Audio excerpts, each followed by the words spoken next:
Hey everyone, and welcome back to another Love and Deep Space video. Today we are officially starting on backtracking through all of the main, all of the men are mains, through the 3 original love interests, starting with Zayne. Now they initially say it's best to start with Xavier's backlore, and then moving through to Raphael and then Zayne's. So I'm going to flip that script, because we're going to be reading all of them in the end before heading into the main chapter, and we're starting with Zayne. I want to start with my favorite bae. So I'm reverting back to the list that I have. I've gone now through to the section where they actually go in detail to explain everything and why it is good to read what they say. Unskippable lore for Zayne. Like Raphael, a lot of the deeper Zayne lore is found outside of the main story, up until death and rebirth when it takes center stage. The following content is crucial to understanding Zayne's lore and backstory. You can see, it's a long list, like every other man's. It's a long list. We knew this was a long road ahead of us when we started, so I'm all locked in and ready for it. So let's start with Zayne. They say we need to start with his 2 Bond stories, Frozen Promise and Nostalgic Sweetness, as this tackles the history as childhood friends. Zayne's music is so calming in his section. Like, it just suits him. Oh, look at that handsome man. I just want to, like, touch his face and, like, squeeze his little cheeks. So we have unlocked both Bond memories, and I see that I have actually read A Frozen Promise, which I remember I think I did in my 2nd video upload ever of this game. We will now head into Nostalgic Sweetness. This Friday marks Zayne's long-awaited vacation. I made sure to ask for a day off on that day. We originally planned to visit Maltosio, a dessert shop in Bloomshaw District. However, Zayne suddenly had a really bad toothache. Left with no other choice, I took him to the dentist. It's because whenever we're around Zayne, we're forever eating sweets. Both of us. He's always surrounded by sweets. He's gonna be the reason why we're rolling around like a little ball. Which is ironic, because he's a doctor. So, how was dentist? It was nothing more than a minor issue. I'm surprised you waited this long to get your toothache checked. Aren't you always about nipping problems in the bud? With how many surgeries are scheduled, I don't have time, and it would be a waste to spend my day off at the dentist. Let's head to the dessert shop. Our reservation should still be valid. Endodontics. Please monitor the patient's diet during this time. Sugary food should be avoided. Good oral hygiene is a team effort. Look, it seems the dentist wants you to stay away from sugar. Ignore them. Doctors exaggerate all the time. Says he. You always insist that I follow doctor's orders. Why is it different when you get them? It's a toothache. Painful, but I won't die. Please don't worry. You're abusing your privileges as a doctor. You're only strict with other people. As for what we should do today, let's... Alright, since you're the one who suggested the place, we'll go there. On one small condition. A condition? I'll tell you when we get there. Hi, here are your 2 plates of macarons. Oh, yes. They look exquisite. They do. Oh, yum, yum, yum. I'm going to eat all the really colorful ones. They're all colorful. And this plate of blue macarons. Hang on. When he hands out sweets, they're blue. Now he's having blue macarons. I'm starting to sense that's his color scheme. Is also mine. You know, icy. Well, aren't you childish? We don't have a choice. I'm supposed to monitor you. Doctor's orders, remember? Abusing your privileges to get back at me. All because I forbade you from coffee and late-night snacks. All's fair in love and war. It's so sweet and so good. No wonder you wanted to come here. You'd definitely get cavities from this place. There are many reasons for a toothache. Allergies, inflammation, and fatigue are possible causes. They don't necessarily imply cavities. Are you sure? This is something I would honestly do. Like, I would be behaving like this as well. Like, this is so sweet. Pity you can't have some. You sure know a lot about dentistry. Why do you suck at applying the concepts then? I'm afraid attempting to make me jealous will be fruitless. This shop always gives me macarons. Really? Because that's not what your eyes are telling me. Enlighten me then. What do you see in my eyes? Well, obviously. Oh, me. Me. Oh dear, someone is not only taking my food, but also acting very smug. If I don't keep an eye on her, she may topple from her pedestal. Okay, let's check the other option. These macarons, you want one? Some medical advice. Consuming a lot of sugar increases the burden on your heart. All right. Stop messing around. Where's your toothache anyway?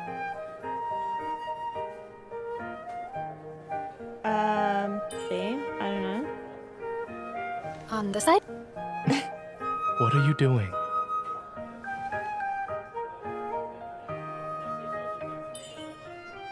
Here? Watch your hand. I can't help but pity you when you're upset. Here, have a raspberry. I Chew on the side that doesn't hurt. Try not to put any pressure on your tooth. Your kindness is remarkable, astounding even. I absolutely polished that plate. Yeah, isn't it? That's why I must force myself to finish all these macarons for your sake. Unfortunately, I'm not interested in the food you've chosen for me. You... Eating another's is more appealing. It's true. It is true. Eating from someone else's food, it always tastes better than your own. Zayne, you're acting like a 3-year-old. At least I'm more mature than you. That's good enough for me.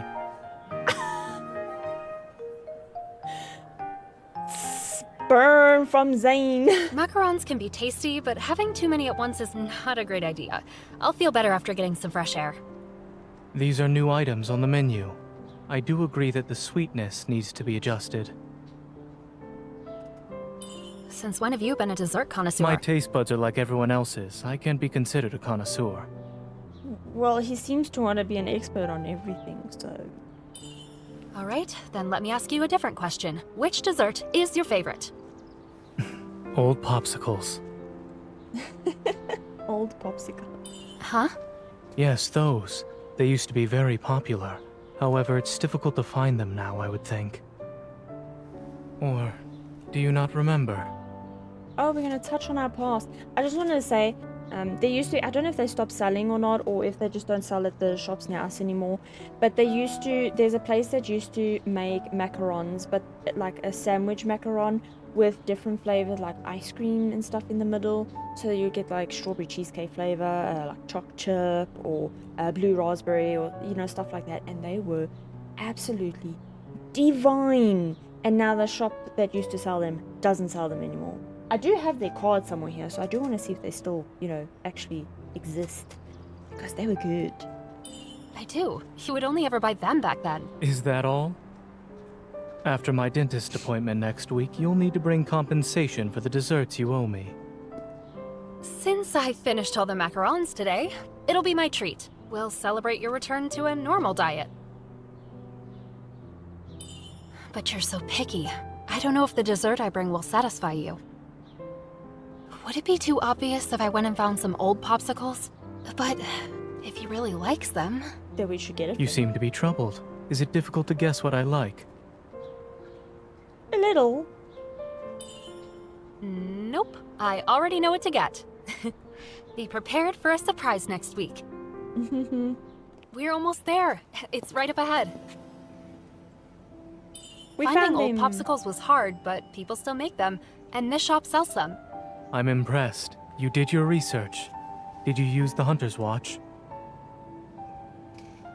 I just want to say, if this is supposed to be like, because she said wait for next week for the surprise, he's wearing the same outfit. Is this supposed to be a week later because he's wearing the same outfit? Or is he like those people that buy like 5 of the same thing? So it seems like they're wearing the same, but it is a new pair. I wish. Then I wouldn't have had to hunt down your childhood memories in the alleys and streets after work every day.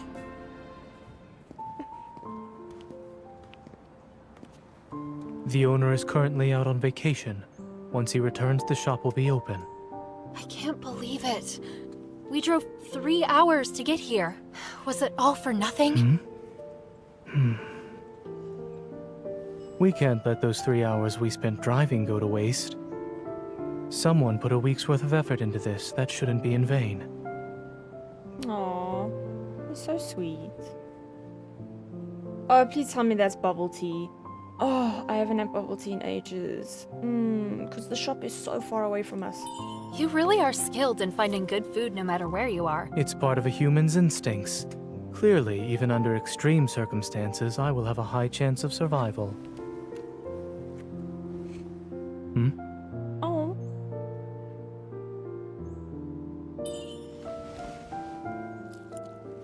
It's delicious.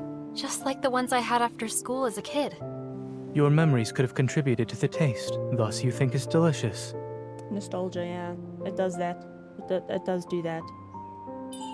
Is that why you like those old popsicles? I suppose. Although I can't keep those popsicles, I at least have memories of them. They must be very sweet if you still remember them even now. I wouldn't say they were sweet. When I was young, there was a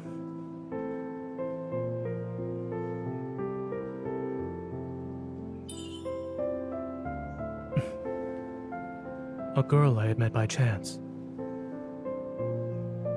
At the time, wanderers were everywhere, and people were on high alert. Hospitals had become shelters. The pediatric ward was filled with homeless children.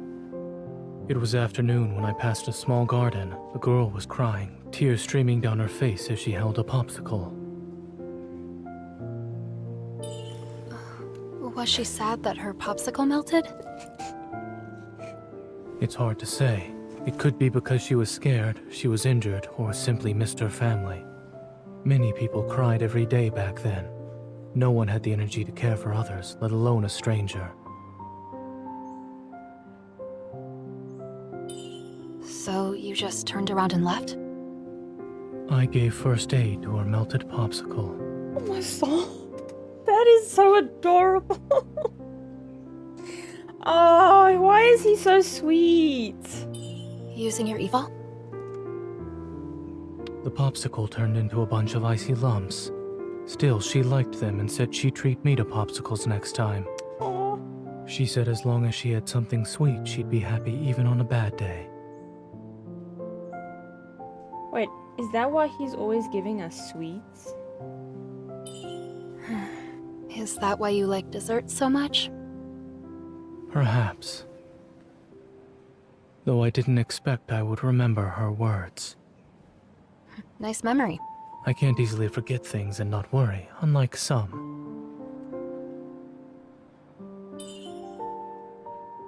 But this memory sounds... Your mouth.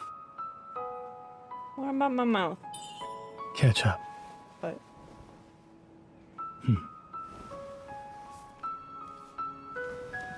Why are you still a messy eater?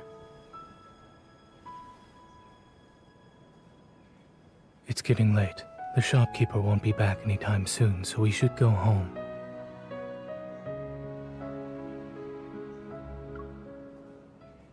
Zayne.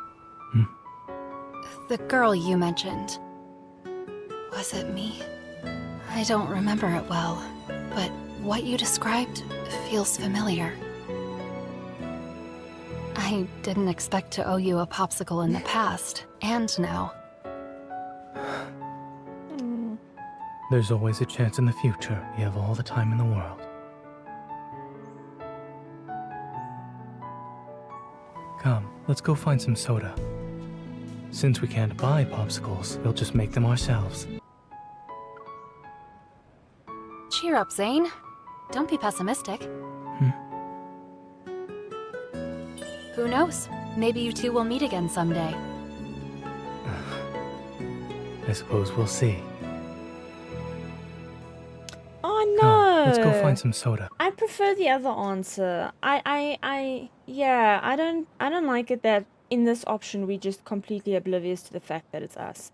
I'm going back. I want the other option. I know it makes no difference to the ending, but I want the other option. Since we can't buy popsicles, we'll just make them ourselves. Is it because you want to make yourself feel better by eating sweets? After all, your precious day off was wasted. Not in his eyes. It has nothing to do with my mood. And in any case, you're here, so my time is not wasted. So, are you sure you can still freeze popsicles with just your hands? It's been a while. You'll find out soon enough. I'll try to make it look like popsicles this time. I am so in love with this man. I really am. The fact of the matter is, I think the reason why I draw so much to Zayne is because he is a lot like me in the way he expresses emotions and things like that.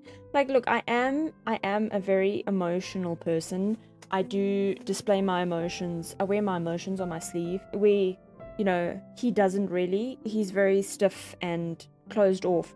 But I'm more like him in a sense of when he's with the person he loves, he is completely open and he shows his true self and shows all of him. And that's what I'm like when I'm in my safety comfort blanket. Not a physical blanket, I mean an emotional one.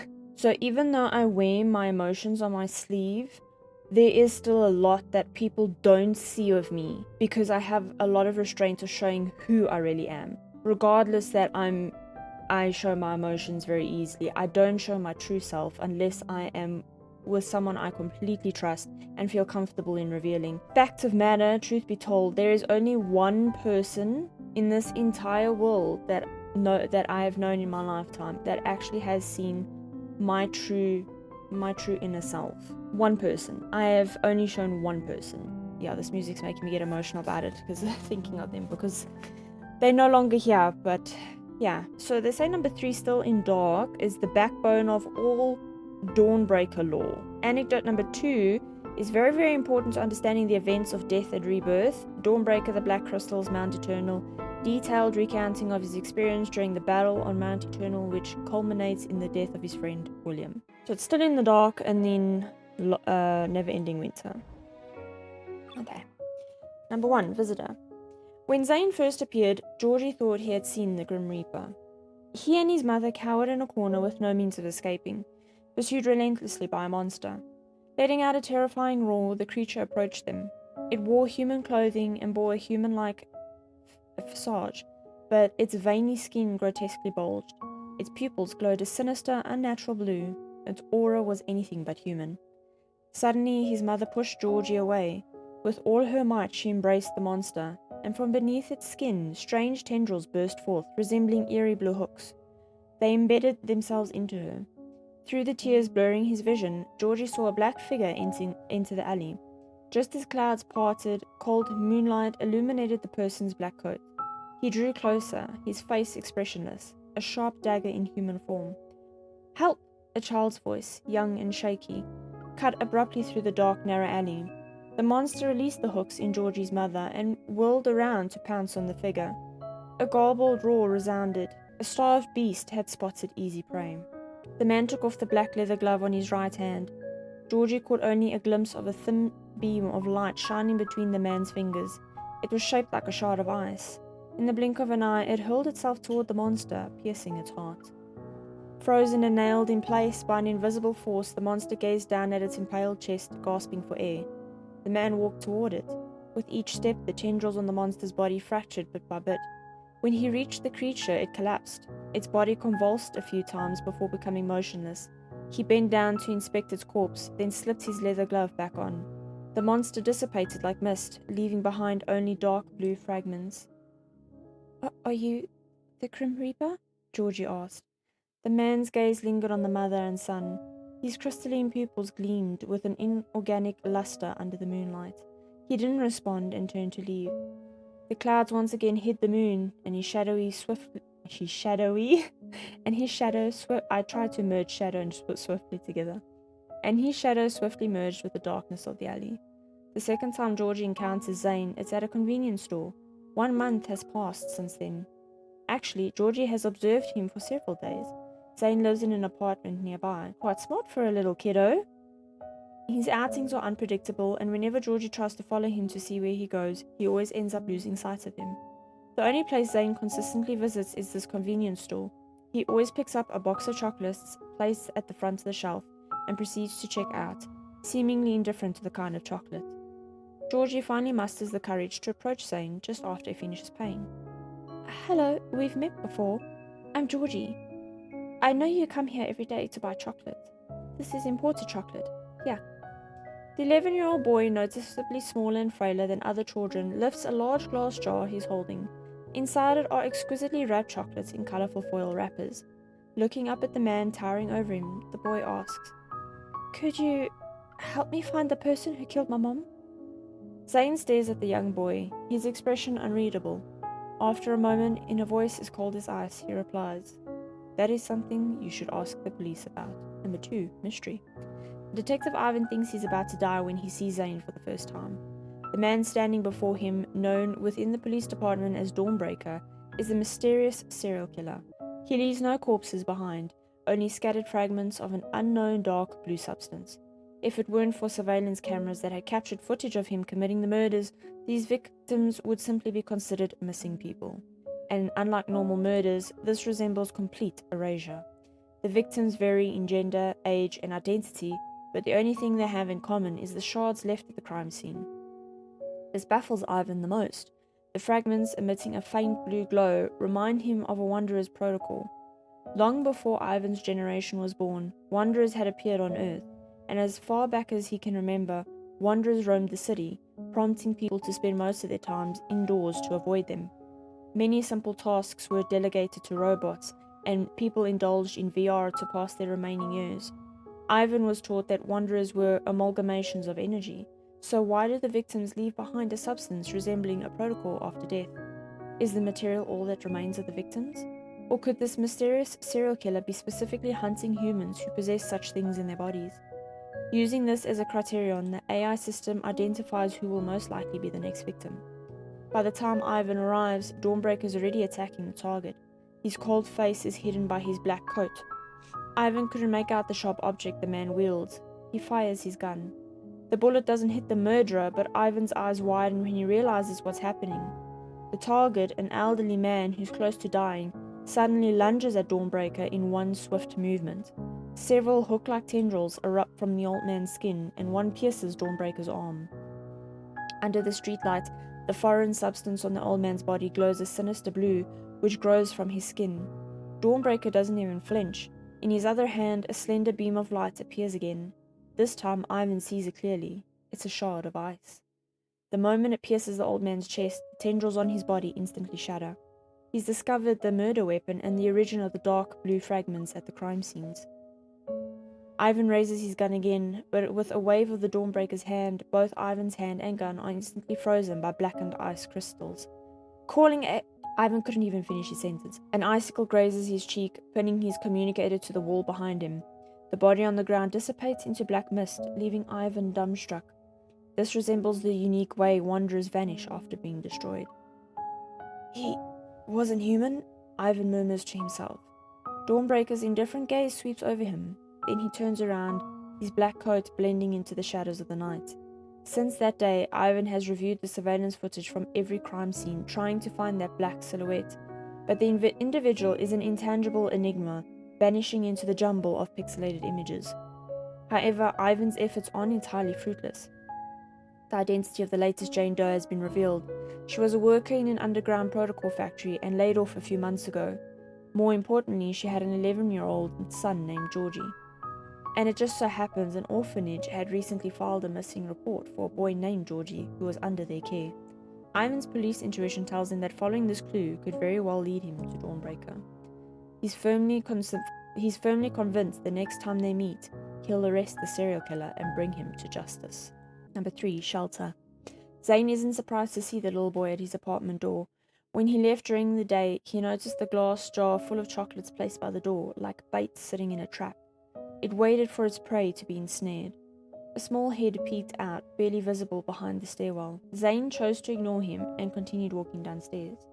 When Zayne returns, it's already deep into the night. The little boy is asleep by the door, clutching the jar. His small head almost droops to the ground. hushed mumbles in his dreams. The only thing he can hear clearly is one word. Mom. God. With the hallway lights off, darkness envelopes them. Zayne looks down at the curled up child. He reaches into his coat pocket only to find it empty. He ran out of chocolate. Zayne takes 2 steps forward and kneels down next to the boy. Georgie wakes up from the rustling, opening his eyes to a dark silhouette close by. Cold, pale fingers twist the glass jar's lid. Panicked, Georgie watches a hand pluck one chocolate from the jar, unwrap it, raise it, and place it into a man's mouth. His eyes meet an emotionless gaze, its coldness jolting him awake. Tentatively, Georgie asks, Are you going to help me? Zayne silently stands. Desperate, the boy tugs at the hem of Zayne's coat. You ate my chocolate! You accepted my payment! Zayne opens the door and walks into the apartment, his coat slipping from Georgie's grasp. However, the door doesn't close. Georgie lifts his head and sees him standing at the doorway, his hand resting on the door. Are you letting me in? After Georgie tentatively steps inside, Zayne lets go of the door and walks away. He sits on the sofa. Georgie looks around. The room lacks decorations and the furniture is extremely simple. The only hint of humanity is the faint cracks on the greyish-white walls, signs of age and neglect. 20! We'll resume. In the center of the living room is a holographic screen displaying what appears to be a very old TV show. On the screen, a man in a white coat is treating a patient. Georgie cautiously sits on the edge of the sofa and sneaks glances at Zayne. The seemingly emotionless killer is now engrossed in an outdated TV drama. The scene full of contradictions gradually emboldens the young boy. Aren't you tired? Zayne asks. What is it? It looks like a TV show from decades ago. In the room, aside from dialogue from the TV drama, the young boy's voice passes through the quietness. Mum used to say only rich people can afford to go to the doctor. Suddenly, Zayne gets up. Georgie shrinks back, afraid he's about to be thrown out of the apartment. However, Zayne only takes the glass jar from Georgie. He returns to his seat, unwraps a chocolate and puts it in his mouth.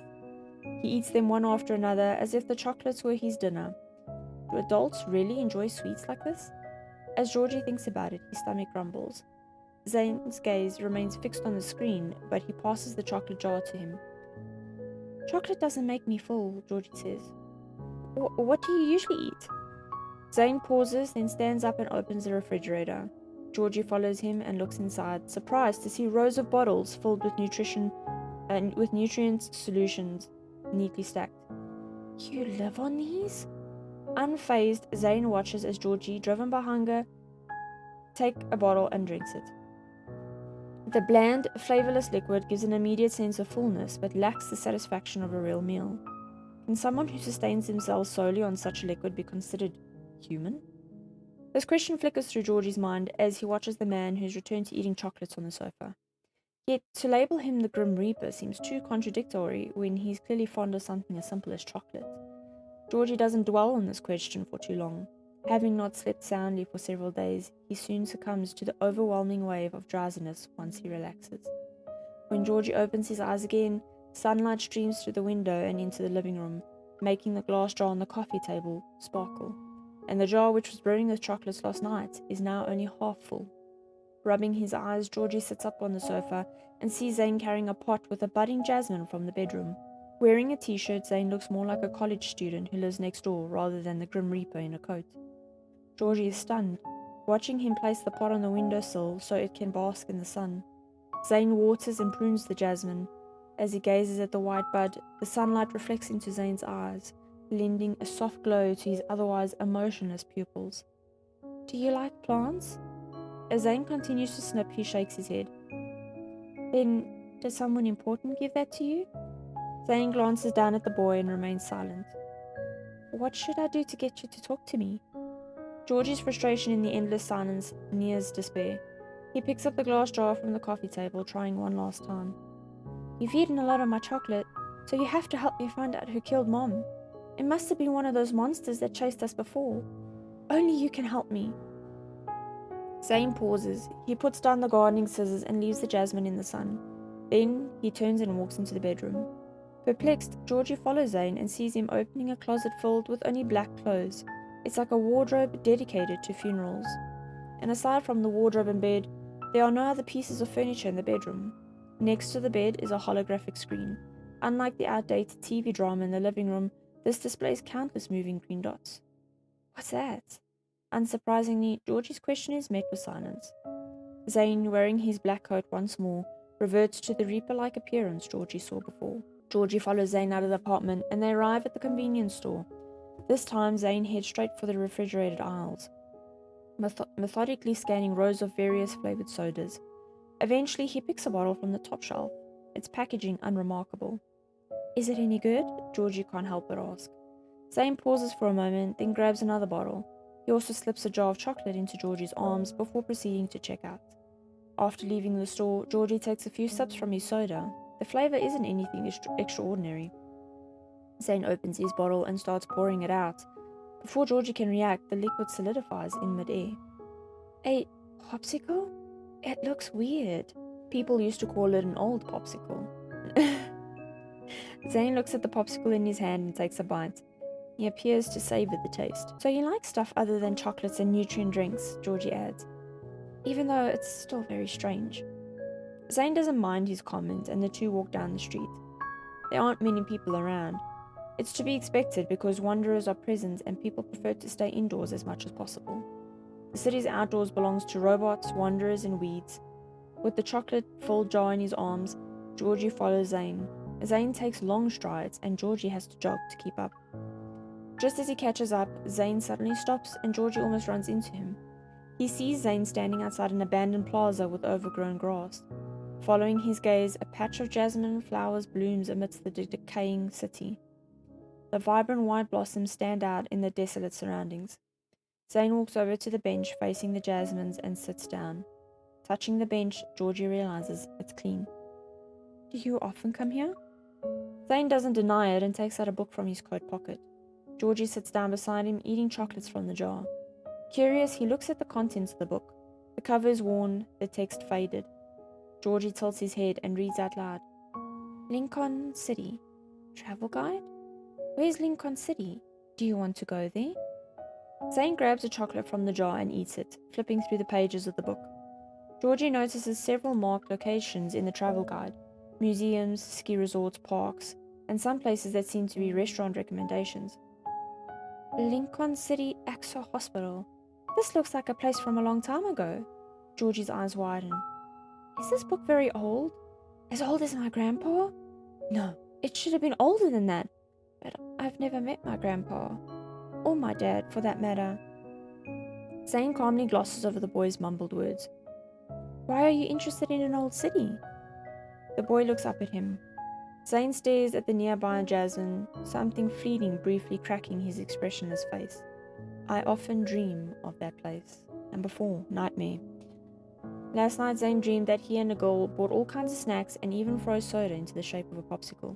Similar dreams visit him almost every night. In these dreams, he's a surgeon. His dreams keep overlapping with scenes of a doctor's life, and a constant reoccurring presence is a girl. He was 12 the first time he had such a dream, but the dreams didn't happen in a particular order. They were fragmented. So when he was 12, he already knew the doctor in his dreams would meet that girl at 27. With how frequent these dreams are, he slowly thinks that the doctor is him. Or rather, he wants to become the person loved by the girl in his dreams. He records them, hoping to find their traces in the barren city. The place called Lincoln City from years ago, the landmarks that can only be found in travel guides, the food, flavors, and plants in his dreams. He wants to experience them as best he can. And if it's possible, he wants his warm dreams to consume him. Zayne steps out of the bathroom, blood still flowing from his arm, from the wounds inflicted by the abomination. He looks at his reflection in the mirror to see his scar-riddled body. It's a sight he's grown accustomed to. As usual, he dries himself off and puts on his clothes. The boy is asleep on the couch again. Zayne runs his hand through his hair and grabs a blanket, tossing it over the boy. He sits down and watches the medical drama on the holographic screen. As he eats chocolate, the boy suddenly lets out a loud scream. Georgie jumps up from the couch, gasping for air. I had a nightmare. Terrified, Georgie looks at the calm Zayne before gradually coming to his senses. I dreamt that there was a monster inside me. It burst out from my chest. The boy's voice trembles, tears welling up in his eyes as he gives Zayne a pleading look. My mom said dreams are the opposite of reality. Is that true? Zayne thinks for a moment and presses a button on the remote. The screen suddenly changes from a medical drama to an animated film accompanied by a soft female voice. A long time ago, there was a man named Zhuangzi. He dreamed he was a graceful butterfly. When he woke up, that feeling remained. He couldn't tell if he was a butterfly dreaming of being Zhuangzi, or if Zhuangzi dreamt of being a butterfly. Georgie stares at the screen, where elegant dialogue transforms into dancing butterflies and then into a historical figure. Confused, he mutters, "Maybe I'm just a monster's dream. When will it wake up?" The boy turns to Zayne. "And what about you? You said you were dreaming of a place called Lincoln City. Who are you in your dreams?" Zayne switches back to the medical drama, where the protagonist is performing a very risky surgery. "Do you dream of being a doctor?" Zayne pauses, then nods. "Then do you appear in that doctor's dream? Maybe to him you're also a nightmare." Zayne looks down at the boy, who appears innocent and concerned. In the dim light, he can tell Georgie has a small protrusion, a bump under his eye. Georgie, staring at Zayne's unblinking gaze, can't help but feel a little scared. "I was joking. Don't be mad." Behind Zayne's back, a blackened ice blade begins to form in his hand. "We're not related, so I understand if you don't want to help me find the killer." The boy lowers his head, unable to meet Zayne's gaze. "But I have a request. Tomorrow is my 12th birthday. Can you celebrate it with me? I promise to leave afterward." Zayne is taken aback. The ice blade quietly melts away. Silently, he stands up, turns off the screen, and walks back to his room. "Is that a yes?" The boy's voice, filled with disbelief, resounds behind him.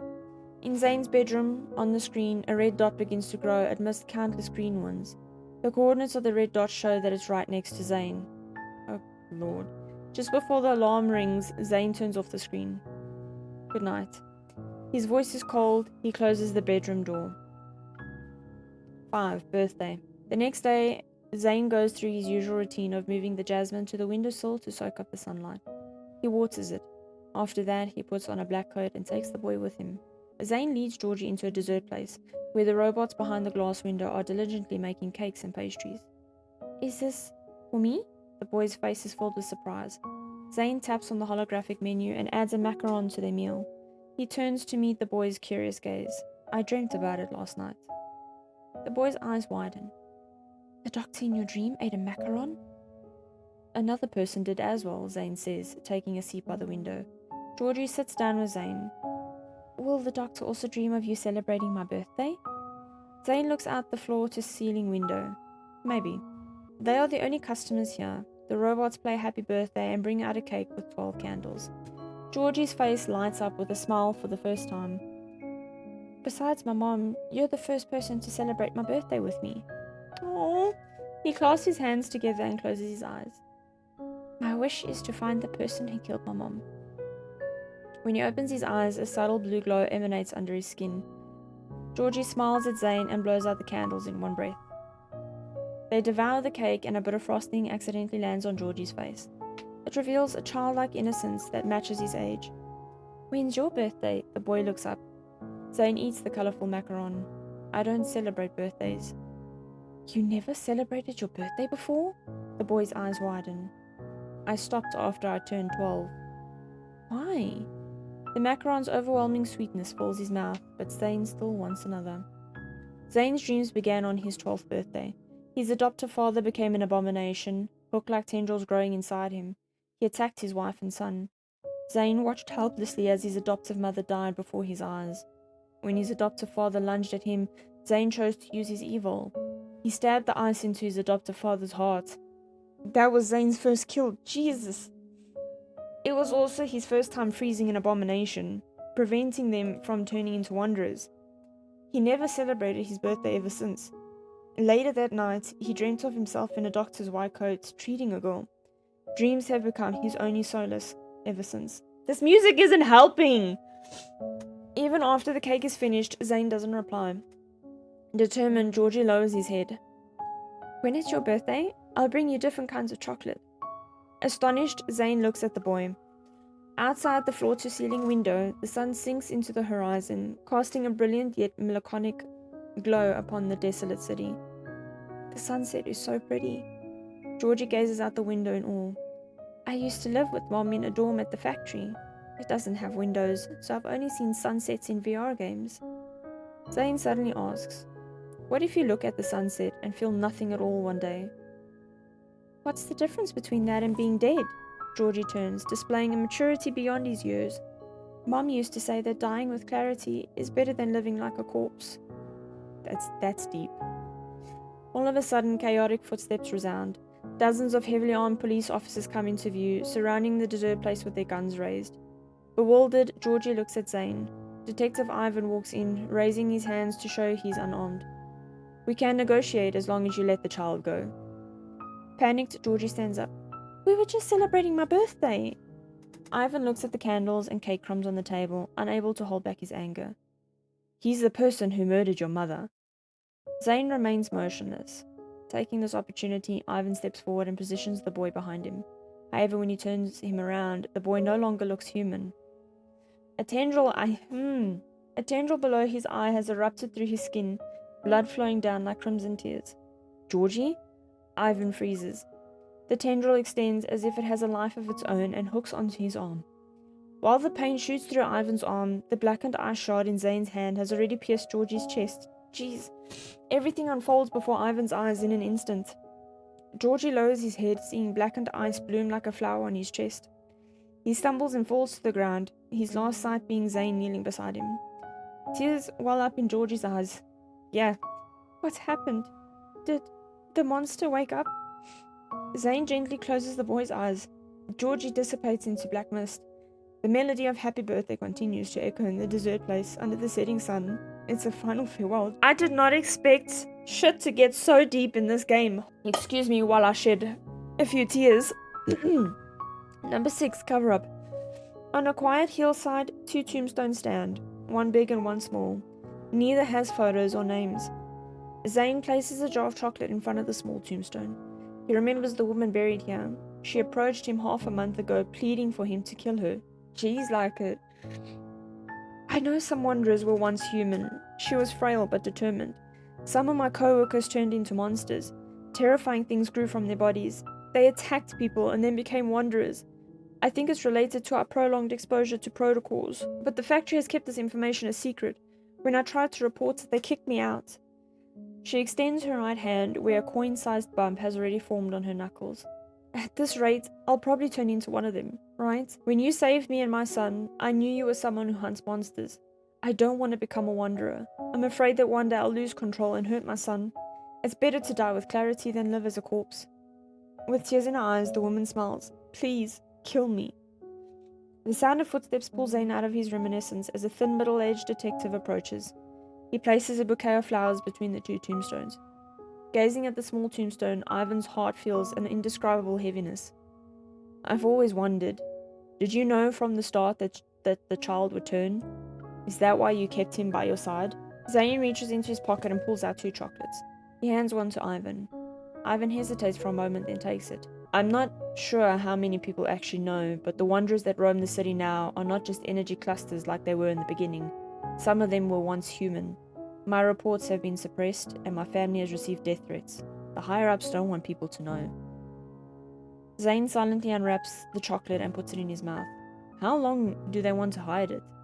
Perhaps one day this world will be overrun by wanderers. Ivan suppresses the unease in his chest and takes a bite of the chocolate. All I can do now is stop the investigation on Dawnbreaker and destroy the records. That way, no one will ever know of your existence. Hopefully, this will buy you more time to prevent the world from collapsing. Zayne looks at the detective. I hope this will be our last meeting. Ivan forces a smile.